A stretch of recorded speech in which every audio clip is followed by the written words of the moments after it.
Welcome to According to Sam, folks. This is episode 209. Thank you so much for tuning in, for watching and listening. I hope you had a great weekend.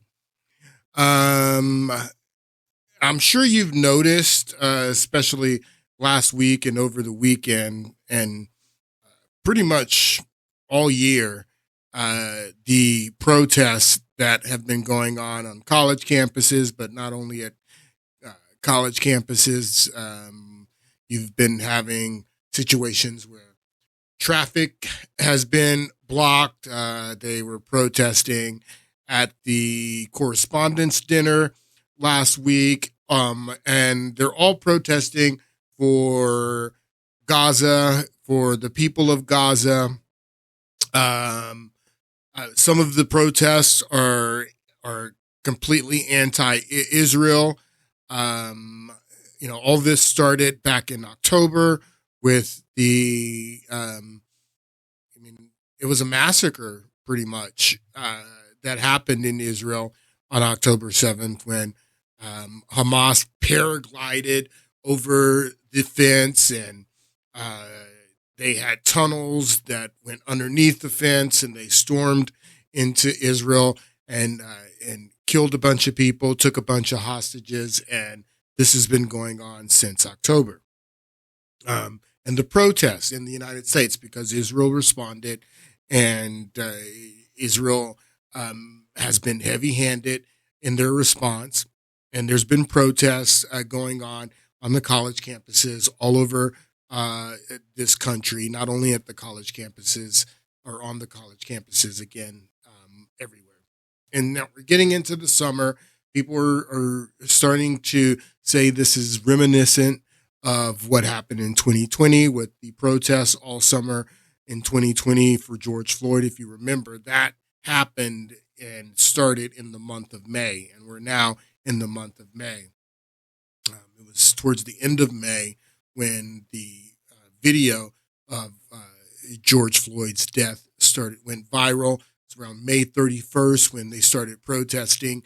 And it went on all summer. We all remember. So people are they're thinking that this could go on. The protests for Gaza could go on all summer and into the Democratic Convention in August, which is in Chicago, Illinois. And people are relating it back to the 1968 convention, which was in Chicago, Illinois, and there were riots there because of the Vietnam War, and Richard Nixon ends up winning that election, and Bernie Sanders even came out and says that this war in Gaza and in Israel could be Joe Biden's Vietnam, is what Bernie Sanders said. So there's people making that relationship. So today, I wanted to talk about that more broadly and talk about the protests, talk about what the political effects, because we are in an election year, what they could be. But this morning, we found out that Israel is getting ready to move into Gaza, and they're getting ready to attack the city of Rafah. Now, they've been talking about this for a while. This is where Hamas is, their stronghold, where they believe that Hamas is the majority of the fighters are set up in Rafah. And now Israel, today's Monday. We had all those protests in the college campuses last week. Joe Biden even came out and spoke on it a little bit late, but he did come out and speak on it because people were telling them that politically this is bad for you, Joe Biden. So you had to come out and say something. And then today, we learned that Israel is finally about to move into Rafah. And I want you to take a listen to this report. Breaking news concerning the Israel-Hamas war. President Biden just finished a call with Israeli Prime Minister Benjamin Netanyahu. Notice how Biden just finished a call with Benjamin Netanyahu. Now, this is the phone call that they want the public to know about. They're publicly announcing this phone call that Joe Biden just got off of with Benjamin Netanyahu, the prime minister of Israel today. But let's listen to the report, and I'm going to tell you what I believe is going on here. Breaking news concerning the Israel-Hamas war. President Biden just finished a call with Israeli Prime Minister Benjamin Netanyahu. According to an Israeli official, they spoke just hours after Israel ordered about 100,000 people to evacuate from eastern Rafah. This was the scene inside Rafah earlier today, showing families packing up and leaving. The evacuation order comes as Israeli officials vowed to carry out an operation in the city. The announcement complicating already fraught negotiations for a ceasefire deal, but two regional sources tell NBC News the talks have not completely collapsed. Joining us now from Tel Aviv, NBC's Ralph Sanchez. Ralph, what's the very latest? This situation seems to be getting more and more difficult and dangerous. This is an extremely critical moment, Jose, in this long war, in these long negotiations. As you said, President Biden just a short while ago wrapping up that phone call with Prime Minister Benjamin Netanyahu. The White House has been saying for months that it opposes a large-scale Israeli ground operation in the city of Rafah, where more than 1 million Palestinian civilians are sheltering. But now, Jose, we have the first tangible signs on the ground that that operation may be beginning. Earlier on today, Israeli aircraft dropping leaflets over eastern Rafah with a stark message to Palestinian civilians: get out. We are about to attack this area. So very important lot that he says there. The first thing that he says that I want to point your attention to is that he says that the Biden administration has been against an invasion of Rafah. The Biden administration has been telling Netanyahu and Israel, we don't want you to go into Rafah. As a matter of fact, in an interview a couple of weeks ago, Biden, he says, that, what does he say? He doesn't say Rafah. He says Haifa, which Haifa is a city in Israel. And Biden basically says in the interview, this is on the 18th of April. So it's just a couple of weeks ago. And I made it clear to Israelis, don't move on Haifa. Haifa. It's just not, so Haifa, Haifa is in Israel. So he made a mistake there. I make mistakes on this podcast all the time and misspeak, but he says that he told Netanyahu not to invade Haifa. Haifa is in Israel. Obviously, Netanyahu's not going to invade Haifa. So what Biden meant here was Rafah, that he's been telling Netanyahu not to invade Rafah. But then we had all those protests last week that, they took the media attention away from the Trump trials. They took the media attention away from everything. Everything was taken out of the media because of these protests at these college campuses. These protests are growing. They're calling him Genocide Joe everywhere he goes. How can this guy's running for re-election where people, and again, Bernie Sanders is relating this to 1968. The convention again is in Chicago this year. Bernie Sanders is saying this could be your Vietnam, Joe Biden. So all those protests, all the bad press, Joe Biden had to come out and speak. And then on Monday morning, the Monday morning after all of the chaos that was going on the college campuses and protests all last week and over the weekend at commencement ceremonies, on Monday morning, this morning, Israel decides that they're going to start dropping leaflets and they're going into Rafah, and they're reporting this phone call that, coming from Israeli sources. That's how we know about the phone call.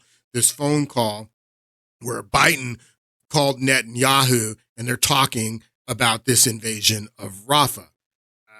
What I believe happened is Joe Biden and his Secretary of State, Anthony Blinken, got on the phone with Netanyahu this weekend.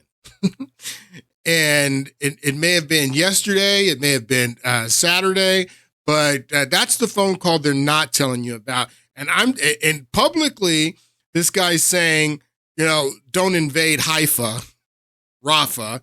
Publicly, he's saying that he's telling Netanyahu not to go in and invade in Gaza. But I think that this guy this is what I believe. There's no evidence of this. No one's reporting on this, but I believe that Joe Biden, his administration, got on the phone after those protests and everything. The political risk to Joe Biden is of such that he needs Israel to go in and finish the job right away.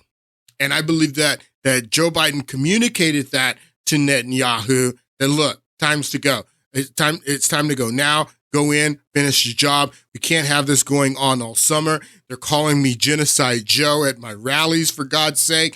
I can't go anywhere without these people protesting me. This is going to bring me down in November. Go in and finish the job.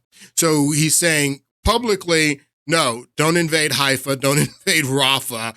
But privately, I believe he got on the phone with Netanyahu and told him, look, you need to go in, you need to go finish this job because this is hurting me politically. And I believe that is why this morning that Israel, the IDF, started dropping leaflets in Rafah, telling people to get out because they're getting ready to go in and finish the job, because Joe Biden needs them to finish the job ASAP, because this is a political drain on Joe Biden.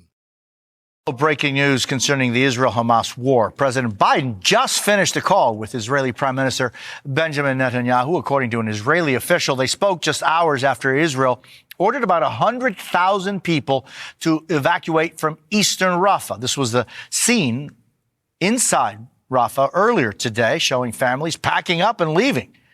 The evacuation order comes as Israeli officials vowed to carry out an operation in the city. So as soon as possible, Joe Biden wants him to carry out this operation as soon as possible and get this over with. I promise you. So Israel starts dropping leaflets this morning, warning people in Rafah to get out. We're getting ready to come in. And then Hamas who's been holding up a ceasefire negotiation for weeks. They've been trying to get Hamas to agree to a ceasefire. After the IDF starts dropping leaflets in Rafah saying that, look, we're getting ready to come in. Then Hamas says, okay, we agree to ceasefire. It's a clown show. It's a clown show. So this is the show that I wanted to do today. I wanted to talk about the protest. I wanted to talk about the political threats to Joe Biden and what these protests mean politically if they continue out through the summer and into the fall. I wanted to talk about all of that in this podcast, but I'm not going to do that podcast. In this podcast, with the remainder of the time that I have, about 30 minutes, because I want to leave myself about 20 minutes to get into that article from the last podcast that I didn't get to read. But I want to get back into the topic that we were talking about in the last podcast. Now, we were talking about psychiatry, and we were talking about the pharmaceutical industry,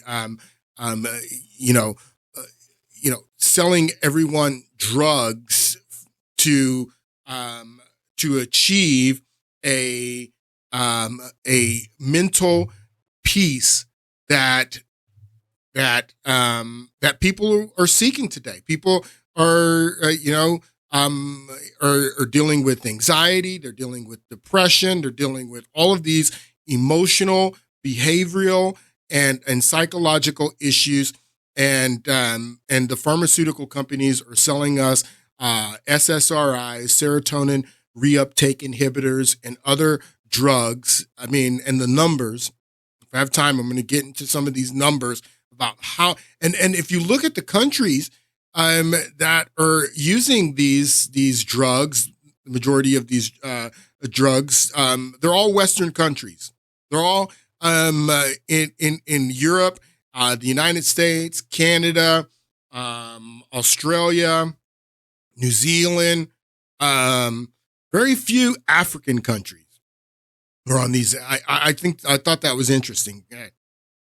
Very few countries in South America have high numbers of people using these drugs. Very few countries in Asia have high amounts of people using these drugs. But it seems like that there is an epidemic of mental illness right now, and it's only in Western countries. So we were talking about that in the last podcast, and what sparked that conversation was these comments that John MacArthur made that went viral last week. I want to play them again, and I want to get back into what we were talking about in the last podcast. And then on Friday, we'll pick up and talk about these protests and what's going on in Israel and in Gaza. Here's John MacArthur. There's no such thing as PTSD. There's no such thing as OCD. There's no such thing as ADHD. Those are noble lies. To basically give the excuse to, in the end of the day, to medicate people. And Big Pharma's in charge of a lot of that. Big Pharma's in charge of a lot of that. Big Pharma's in charge of a lot of that for sure. So we were talking about the Humanist Manifesto 1 in the last podcast, signed in 1933 by John Dewey, Charles Francis Potter, and many more people. And I was explaining these first three statements in the Humanist Manifesto and how these three statements together outline a materialistic worldview. They outline what is known as materialism. And I was explaining how these principles were part of the foundations of modern education, the modern education system that was set up by John Dewey, and Rockefeller funded it. And they wanted to, if you would have asked the question of if people believed in that they had a soul or if they were a spirit in 1933, the majority of the country would have said, yes, I believe in dualism. I believe in duality. I believe that I have a soul. I believe that I have a spirit.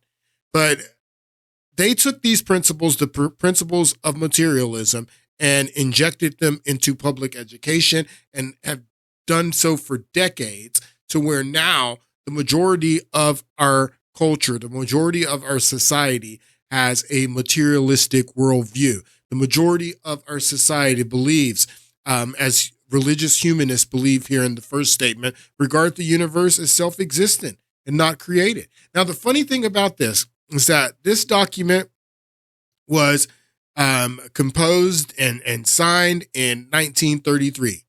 This is before the atom is split. This is before the genome is mapped. I mean, we didn't know anything about microbiology and DNA in 1933, and they're making statements like this. We didn't know, as far as cosmology goes, we didn't know anything about, or we knew about cosmology, but we didn't know nearly the things that we know today about cosmology and physics. But these are the statements. Religious humanists regard the universe as self-existent, not created. Religious humanists believe that man is a part of nature and that he has emerged as a result of a continuous process. And then the third one, in holding this organic view of life, humanists find that the traditional dualism of mind and body must be rejected. So if you're rejecting your soul, if you're rejecting the dualism of mind and body, and we really do have a soul, then you're rejecting a part of your makeup. You're rejecting a part of who you are just because it's not material. And then if you do that and you create a society that is only focused on the material world and has a material worldview, the only thing that can sustain that society, The only thing that society chases after and desires are materialistic things. That's why you have such a materialistic society, because our society believes these three principles, which science now, even science is proving that these are not true. So we talked about that in the last podcast, and we talked about Sigmund Freud, particularly his theory of the id, ego, and the superego. And I was relating Sigmund Freud's theory of the subconscious and the id, ego, and the superego to what Paul lays out in his epistles, beginning in Romans. And I was relating, Paul talks about the flesh and the spirit. I was relating the flesh to the id, and then the spirit to the superego. And then the soul, the mind, is the ego. Paul talks about that beginning in the book of Romans, but through all of the epistles, he continues this theme of the flesh, the carnal man, the man that is only interested in carnal things, material things. That's like, if you know the Dave Matthews song, Dancing Nancy's, eat, drink, and be merry because tomorrow we die. If you believe in a materialistic universe and you believe that you're only organic human that came about from a natural process, there is no creator, there's only the material universe, then eat, drink, be merry because tomorrow you die makes sense. But Paul says, again, the verse in chapter 14 that we read in the last podcast, for the kingdom of heaven is not eating and drinking, but righteousness, peace, and joy in the Holy Ghost. That there's something else.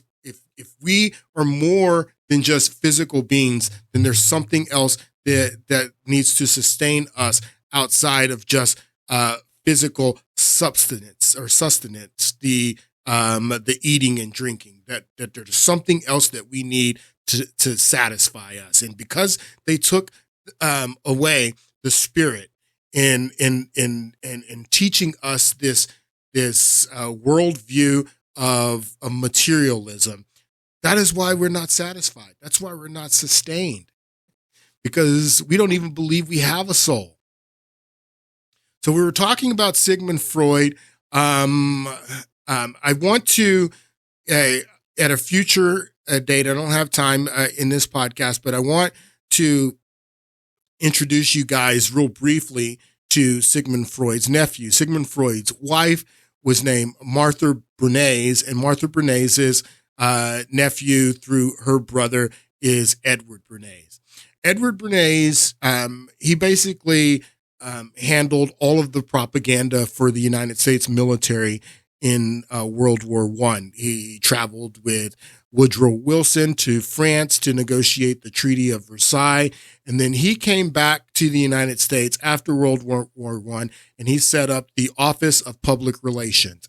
And he explains in this movie, and one of these days I'm going to take you through this movie, very, very important movie. Even before I take you through it, if you've never seen The Century of the Self, it's a 4-part documentary. You can watch it on YouTube, but it's all about Sigmund Freud's theory of the subconscious and how his nephew, Edward Bernays, took his theory of the subconscious and used it for public relations, used it to sell propaganda to the American people. Play a little bit of the first episode of Century of the Self. Just take a listen. A new theory about human nature was put forward by Sigmund Freud. He had discovered, he said, primitive sexual and aggressive forces hidden deep inside the minds of all human beings. Forces which, if not controlled, led individuals and societies to chaos and destruction. This series is about how those in power have used Freud's theories to try and control the dangerous crowd in an age of mass democracy. How those in power have used Freud's analysis to control the people is what this documentary is about. At the heart of the story is not just Sigmund Freud, but other members of the Freud family. When whippoorwill calls. This episode is about Freud's American nephew, Edward Bernays. Bernays is almost completely unknown today, but his influence on the 20th century was nearly as great as his uncle's.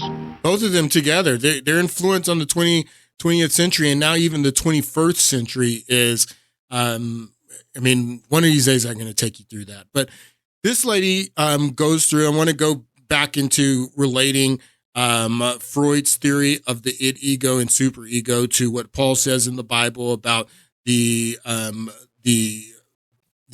body, the soul, and the spirit.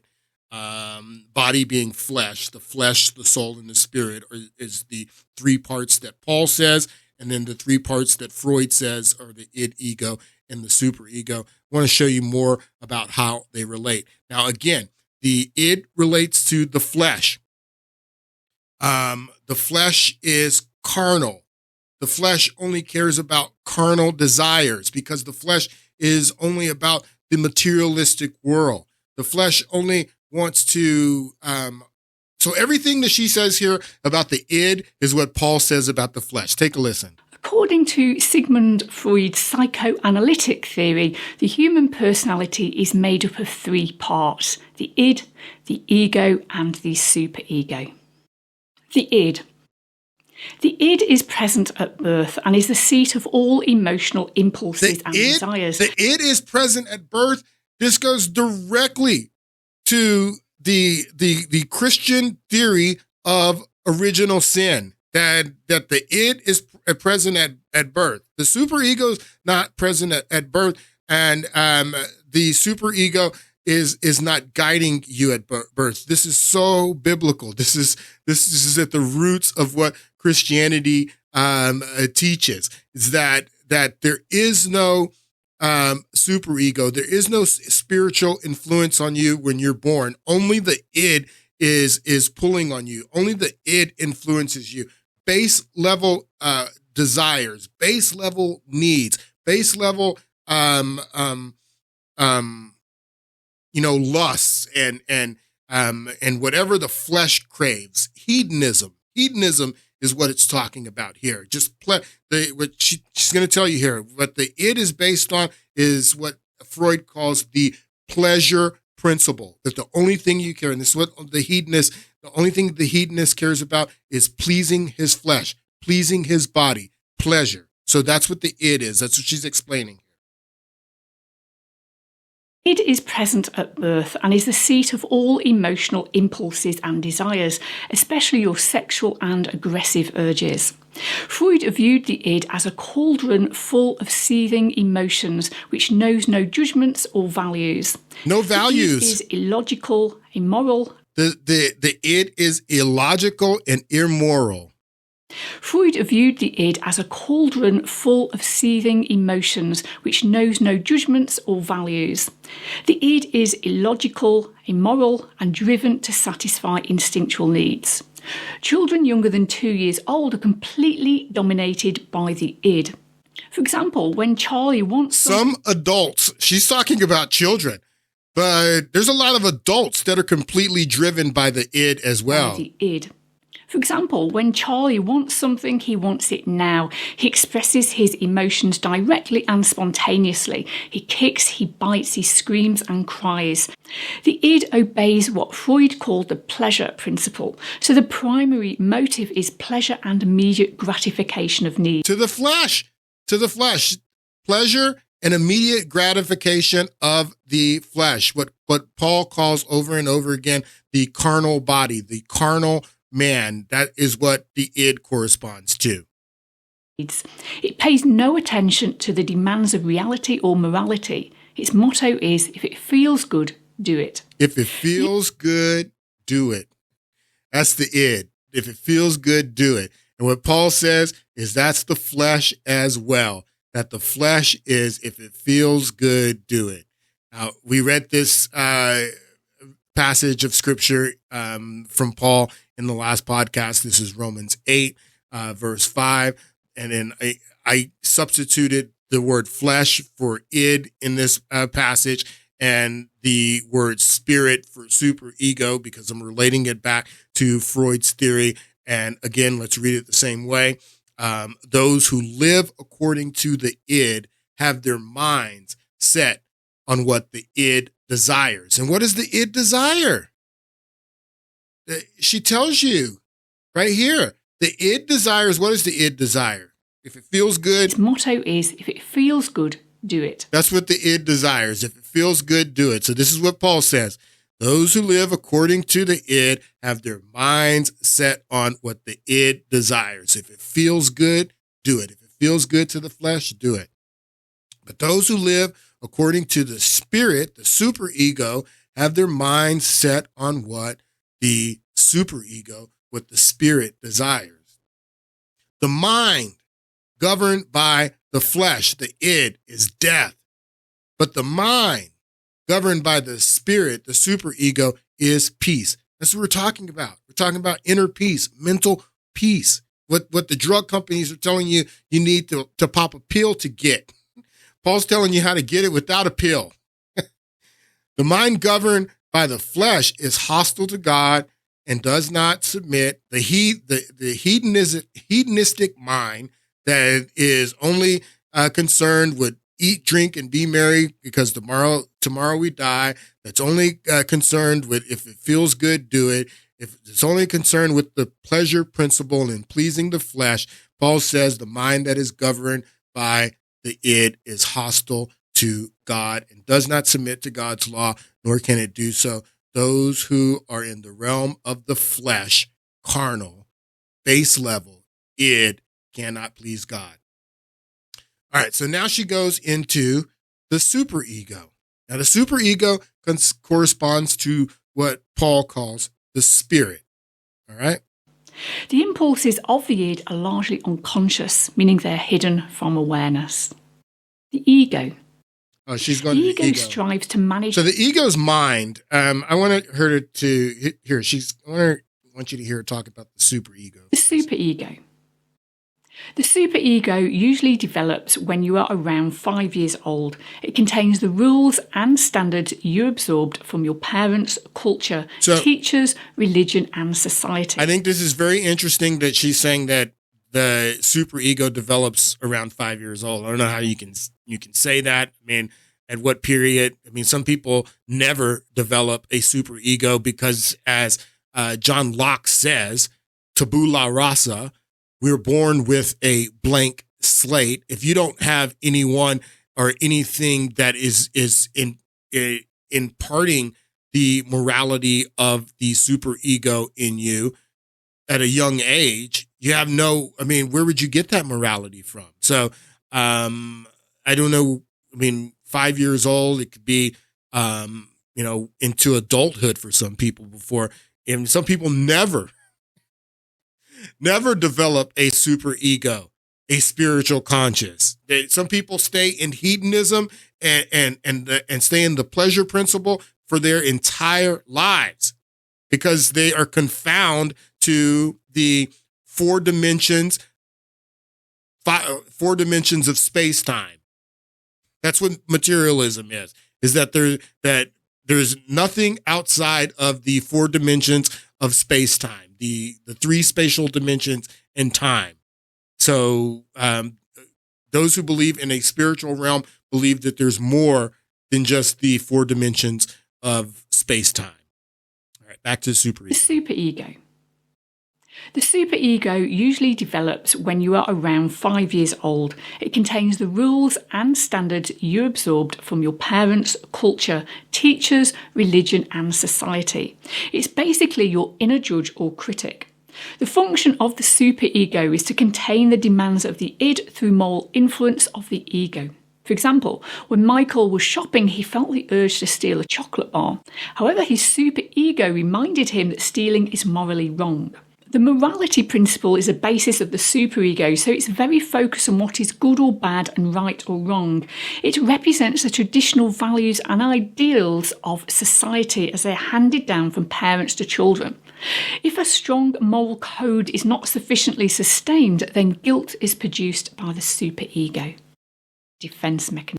I like what she says there at the end. If a strong moral code is not sufficiently sustained, then guilt is produced by the superego. If a strong moral code is not sustained, then guilt is produced by the superego. And you have to have that moral code, whether it comes from your parents or from your religion, your faith. Back to Paul, that's what Paul is talking about here. He says, that the Spirit comes from God, that God is giving you that moral code. It's not innate, it's learned, back to Locke and tabula rasa, but it's learned from your parents. And sometimes it's not even, there's people like Russell Brand who just got baptized as an adult. I don't know where the influence of that morality came from, but he's made that change as an adult. So again, it doesn't necessarily have to come from your parents, and this is not Freud's theory, and what Paul is talking about in the Bible are not a perfect match, but it relates enough where you can use Freud's theory as an example to show what Paul is talking about in his epistles. One of Paul's epistles, his letter to the church at Galatia, this is the 5th chapter of Galatians and the 16th verse. And Paul in this epistle gives some characteristics of the flesh, the carnal man, and the spirit, what he refers to as the fruits of the spirit. So the acts of the flesh, the acts of the id, and the fruits of the spirit, the fruits of the superego, this moral conscience that pulls on the ego, on the mind, to get the mind to do what is right, do what is moral, do what is prudent, and the id, which only wants to fulfill the pleasure principle and the pleasures of the flesh. So Paul says here, so I say walk by the Spirit, walk by the superego. What is he saying here? He's saying that on a daily basis, keep your mind. There's this story. It's an old Native American story about two wolves. Forget what movie this was in, but it's an old story, but they told this story in a movie about the two wolves that live inside of an individual, and one wolf is really bad and wants you to again fulfill the pleasure principle, the flesh, and then there's one wolf that represents the superego, the morality, the things that would force you or to guide you into doing what is right. And the story is, which one of the wolves are going to have more influence? And the answer is the one that you feed. So if you feed the id, then the id is going to have more influence over your body. And if you feed the superego, then the superego is going to have more influence over your body. So that's what Paul is talking about here. If you feed the spirit, then the spirit is going to have more influence over your mind. And if you feed the id, if you feed the flesh, the carnal man, through the pleasure principle, then that pleasure principle, the id, is going to have more control over your mind. So Paul is saying here, I say, walk by the Spirit and you will not gratify the desires of the flesh. Walk by the superego and you will not gratify the desires of the id. For the id craves what is contrary to the Spirit. The id craves what is contrary to the Spirit. That's what this woman says here. that they're contrary to one another. The id and the superego are contrary. The spirit and the flesh are contrary to one another. For the flesh, the id craves what is contrary to the spirit, and the spirit what is contrary to the flesh. They are opposite to each other, so that you do not do what you want. But if you are led by the spirit, by the superego, you are not under the law. All right. So the 19th chapter, he says, the acts of the flesh. So these are the characteristics of the flesh that Paul is. And now you tell me if these characteristics match what this woman explained about the id, the characteristics I'm getting ready to read to you, the pleasure principle. If it feels good, do it. This is what Paul says that the acts of the flesh are: sexual immorality, impurity, debauchery, idolatry, sorcery. Now, this one is really interesting. Sorcery. Why is this interesting? Because if you remember the podcast that I did at the beginning of the year when I started this new podcast, we were talking about witchcraft. And I was explaining to you the Greek word that is used in this passage right here. The Greek word that Paul uses is this word, pharmakia. Pharmakia is where we get the word pharmacy, pharmaceuticals, big pharma that John MacArthur was talking about here. Big pharma.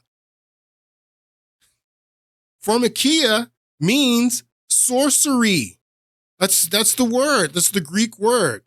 The definition, the use of medicine, drugs, or spells, magic, sorceries, pharmakia. I just thought that was interesting because Paul is laying out that sorcery, pharmakia, is works of the flesh.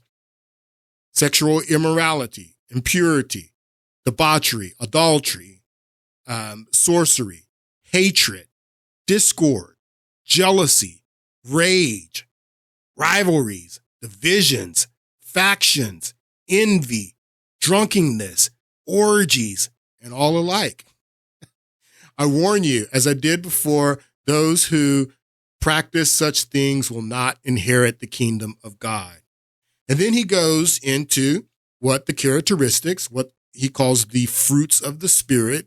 The Spirit, again, corresponds to the superego. This is your morality. This is where you get all of the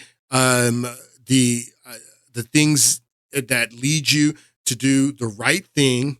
Again, the kingdom of heaven is not eating and drinking, but righteousness, peace, and joy in the Holy Ghost. So the things that lead you into that, Paul says the acts of the fruits of the Spirit are love, joy, peace. There's peace again, patience.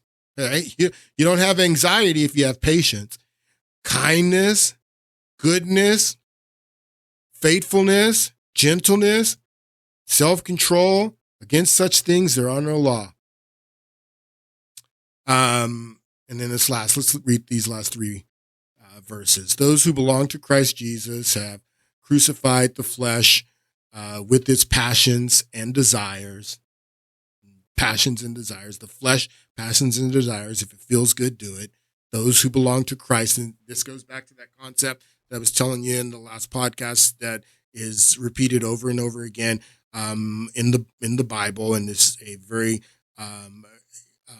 important Christian concept is the idea of the new man, that you are born again by the renewing of your mind. So those who belong to Jesus Christ have crucified the flesh and its passions and desires.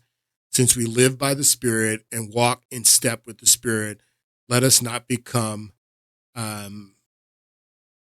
conceited, provoking, and envy of one another. Conceited, provoking, or envy. So we talked about, we played this clip in the last podcast of Richard Dawkins. Richard Dawkins is, he's one of the most esteemed atheists in the intellectual atheistic community. He's written tons of books espousing atheism. He is an Oxford professor, Englishman, and he hates God, but he's a cultural Christian, and he doesn't want Islam to, and he's noticing that Islam is taking over England and that more mosques are being built. And he's basically lamenting that in this interview. We played this in the last podcast. Let's play a little bit more of it again. It's true that statistically the number of people who actually believe in Christianity is going down. And I'm happy with that. But I would not be happy if, for example, we lost all our cathedrals and our beautiful parish churches. So I count myself a cultural Christian. I think it wouldn't matter if we substituted any alternative religion. That would be truly dreadful. Well, which brings me to my supplementary point, which is that, as we know, church attendance is plummeting. But the erection of mosques across Europe, I think 6,000 are under construction, and there are many more, are being planned. So do you regard that as a problem? Do you think that matters? Yes, I do, really. I mean, I have to choose my words carefully. I mean, if I had to choose between Christianity and Islam, I choose Christianity every single time. Well, nature abhors a vacuum, Mr. Dawkins. And I don't know where you think the cathedrals and the hymns and all the good things that you appreciate about Christianity comes from, but it comes from people who believe. So if you don't have people that believe, then you're not going to have the hymns, you're not going to have the cathedrals, and nature abhors a vacuum. So this guy talks in complete circles, but I was thinking about this and what he's saying, and you remember the clips that I was playing about Vladimir Putin, how Vladimir Putin has been making statements about returning Russia to the time of the czars. People, keep saying that Putin wants to take Russia back to the USSR and to communist Russia. Nothing could be further from the truth. If you listen to what Putin is saying, he wants to take Russia back to the period of the czars, when Russia was a Christian nation, and he has espoused everything that Dawkins is saying there. And I kind of believe this about Trump too. I think that Trump and Putin, they really appreciate the world that they grew up in that was based on a Christian foundation. They understand the benefits of growing up in that world, and they're lamenting the loss of that world because they understand that nature abhors a vacuum, and they can see what's going on. Now, do Trump and Putin, are they really believers? I don't know that I necessarily believe that. I mean, judging from some things that Putin said in that interview, particularly with Tucker Carlson, some things that Trump, I don't know that they are true believers, but I think that they believe what Richard Dawkins believes here, and that's why they want to return back to the time of the czars. And Trump's talking about how we need to bring religion back into our culture because they're lamenting what they see as a regression in the West because we are departing away from the Christian roots. This gentleman, Stephen Meyer, now he is kind of the anti Stephen Hawkins, Stephen Dawkins. Stephen Meyer is an intellectual scientist, has written tons of books, and he's written books and he goes out and he debates on the opposite side of Richard Dawkins. Now, I don't think they've ever debated each other. I would love to see that, but Meyer has a new book out where he's focusing on cosmology and explaining why the existence of God is more probable than improbable because of things like the strong anthropic principle. He talks about the habitable zone, the Goldilocks zones of planets, the Big Bang, and more physics and cosmology. But he has written books about microbiology and other reasons for there being a higher probability that there is a God than there isn't a God. He was on Piers Morgan last week, and they got into a really great discussion about materialism. I want you to listen to a little bit of Stephen Meyer. Sorry about your mother. I shouldn't have introduced a personal element like that. But I'm glad you did, because actually it does play into what you just said. Did that whole experience of losing your mother, did it change any of your thinking about any of this? I think the experience of grief was something that was unexpected in how intense it was. She had dementia and had been in decline for several years. You think you're prepared when you're losing someone by degrees, but there's a finality of death that I think overtakes all of us in that moment of grief. And there's something about the grief experience that it seems to make everything else pale to insignificance in that moment. And I think it's kind of, my own view of it is this kind of a signal. Like your conscience tells you what's right and wrong. I think grief is telling you about what's really important. And that in that instance, what was important is that we had lost a person of eternal value. And so, I think it was, you're never really prepared for the loss of a parent. And I thought I was, but I wasn't. Do you take comfort because of your religious conviction that you'll see your mother again in an afterlife? I absolutely do, yeah. And I think when I was on the Rogan program, he was probing about both the objective evidence for belief in God and my subjective experience. And I would never base an argument to another scientist or philosopher on my subjective experience. But I think belief in God has, I think, legitimate objective and subjective basis. And I think that mysterious moment when you see a loved one passing, when the body is there, but the person is gone, it raises some profound metaphysical questions, or maybe a metaphysical awareness that there is something more than the material. The body is there, but the person is gone. That statement itself goes back to this statement of dualism.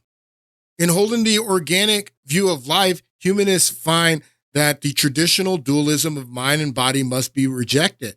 So what Dr. Meyer is saying here is that his mother had passed away, and the body is there in front of you. I'm looking at the body, but she's not there. She's gone. What the humanist would say is that she is her body and that she's just dead. Eat, drink, and be merry, because tomorrow we die. Is part of all of us. So in a way, what you went through with your mother may have actually intensified your own belief in your theory about all this. Yeah, sure. Because you felt it. Yeah, exactly. You see, that's where whenever I argue with atheists, I'm always struck by their refusal to go there into stuff like that. And yet they must themselves, through their own life experiences, have moments and experiences which must test their own conviction that there is nothing else. Yeah, absolutely. I think it's a both-and thing if you're a believer. There's plenty of good, solid scientific evidence, good philosophical reasons for belief, but then there are these experiences too that we have along the way that suggest it's not just matter in motion. There's more to the world than the material stuff. When you hear someone like Richard Dawkins, when he's so emphatic that he's right, and believing in gods like believing in fairies and all this kind of thing, do you respect that, or do you think it's just performative? Well, I honestly, he signed a book for me once in a line. I've never met him. But when I watched the interview you did with him, and I honestly, there's something about the guy. I love the guy. He's so intense. So they're talking about Richard Dawkins. That's who they're talking about here.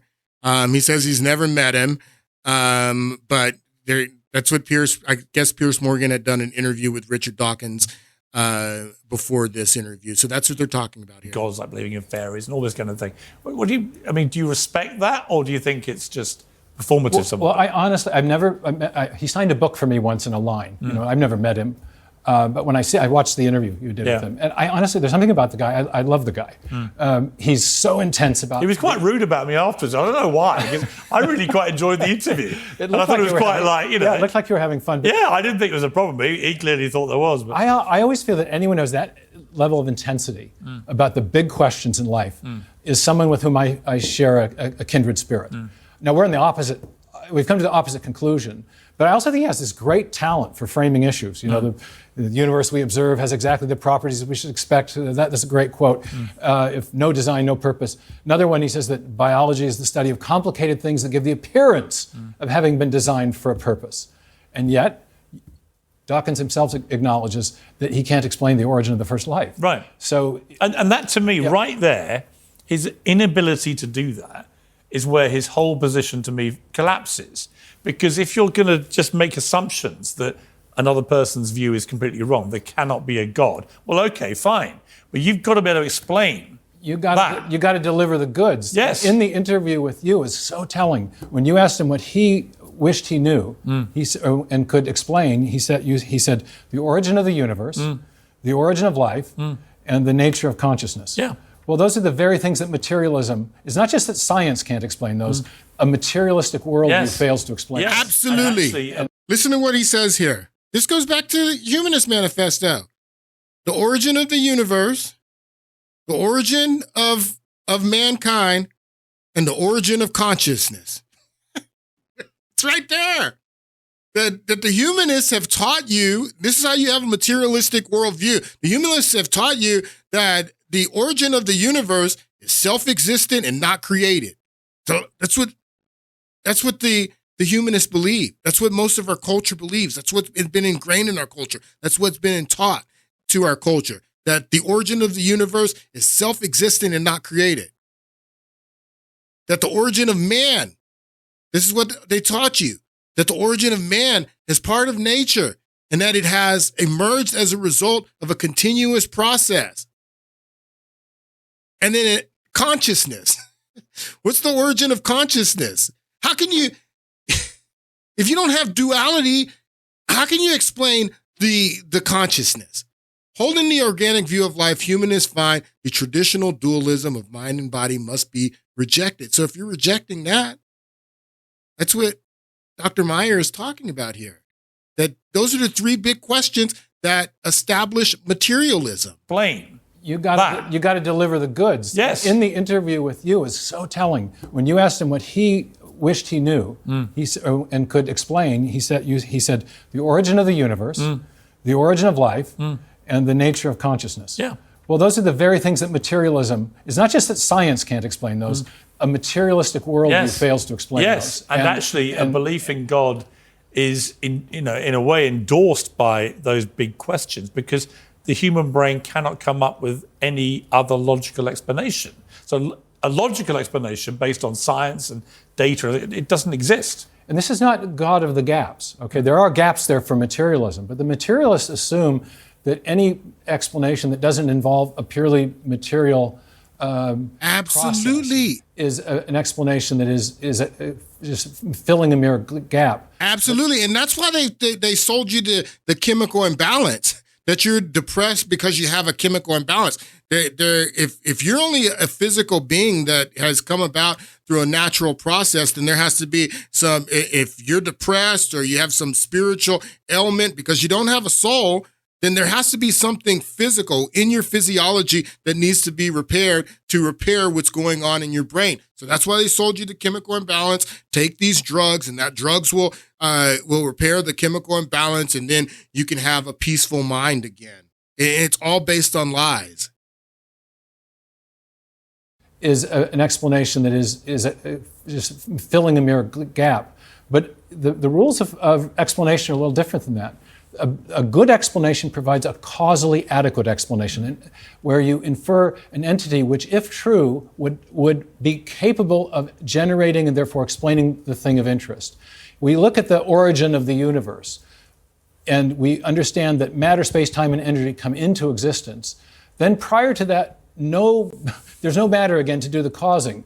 So materialistic explanations are inherently inadequate, and yet positing an external entity that has volition and agency does fit the bill. Absolutely it does. That would provide a positive explanation. So here's the tough question. Absolutely it does. Family members who've renounced their faith. All right, so I want to get into this article that I didn't get a chance to read in the last podcast. I can do hours on this topic. Hours on this topic. But I'm going to read this article, and we may get back into this topic in another podcast. Again, this was an article that was written in 2008, December of 2008, roughly 2009. And it was written in the Times by an atheist by the name of Matthew Paris is his name. And the title of the article is, "As an Atheist, I Truly Believe Africa Needs God." And the subtitle is, "Missionaries, Not Aid, Are the Solution to Africa's Biggest Problem, the Crushing Passivity of People's Mindset." All right, so here's the article. I'm going to pick it up in the third paragraph. On the first two paragraphs, he talks about how he, as a boy, lived in Africa, in Malawi, and he went back to Malawi to observe a NGO that helped African villages dig wells, and it's called Pump Aid. And then he goes into how he observed something while he was on this trip in Africa that he has been unable to shake ever since he was a child. We'll read this last sentence in the second paragraph and then go from there. "It confounds my ideological beliefs, stubbornly refuses to fit in my worldview." Again, he's an atheist. He says it next paragraph. "And has embarrassed my growing belief that there is no God." Now a confirmed atheist, I've become convinced that the enormous contributions that Christian evangelism makes in Africa, sharply distinct from the work of secular NGOs, government projects, and international aid efforts. These alone will not do. Education and training alone will not do. In Africa, Christianity changes people's hearts. And heart is synonymous with mind. When you hear people talk about heart is mind. They're not talking about your beating heart. They're talking about your mind. So in Africa, Christianity changes people's hearts. It brings a spiritual transformation. The rebirth is real. The change is good. I used to avoid this truth by applauding as you can the practical work of mission churches in Africa. It's a pity, I would say, that salvation is part of the package. Listen to that. It's a pity that salvation is part of the package. But Christians, black and white, working in Africa, do heal the sick, do teach people to read and write, and only the severest kind of secularist could see a mission hospital or school and say that the world would be better off without it. I would allow that faith was needed to motivate missionaries to help, then fine. But what counted was the help, not the faith. That's what he says that he used to say. But this does not fit the facts. Faith does more than support the missionary. It is also transferred to the flock. This is the effect that matters so immensely and which I cannot help observing. First, then the observation. We had friends who were missionaries. As a child, I stayed with them often. I also stayed alone with my little brother in a traditional rural African village. In the city we had working for us Africans who had converted and were strong believers. The Christians were also always different from having cowed or confined its converts, far from having cowed or confined its converts. The faith appeared to have liberated and relaxed them. The faith so this is what he noticed. He noticed that the Christian converts in Africa were different, that they weren't cowering and cowed, that the faith had appeared to liberate them and relax them. And we're talking about a peaceful mind again. There was a liveliness, a curiosity and engagement in the world, a directness in their dealings with others that seemed to be missing in traditional African life. They stood tall. At 24, traveling by land across the continent reinforced this impression. From Algiers to Nigeria, to Cameroon, to the Central African Republic, then right through the Congo to Rwanda, Tanzania, and Kenya. 4 student friends and I drove our old Land Rover to Nairobi. We slept under the stars, so it was important as we reached more populated, lawless parts of the sub-Sahara that every day we found somewhere safe by nightfall, often near a mission. Whenever we entered the territory worked by missionaries, we had to acknowledge that something changed in the faces of the people we passed and spoke to, something in their eyes, the way that they approached you direct, man to man, without looking down. They had not become more deferential towards strangers, but in some ways less so, but more open. All right. I'm not going to be able to read the rest of this. I've already gone over. You guys, I'm going to put this, or I put it in the show note, this article in the show notes in the last podcast. I'll put it in the show notes in this podcast, but you get the point of where this article is going and how it reinforces everything that I have been telling you. All right, so I'll see you guys on Friday. I hope that you enjoyed the podcast, and we're going to pick up on Friday, depending on what happens this week. Hope you guys have a great week, but if we can, we're going to get into the protests, and we're going to talk about politics a little bit. Thank you guys for listening, and I will see you guys on Friday.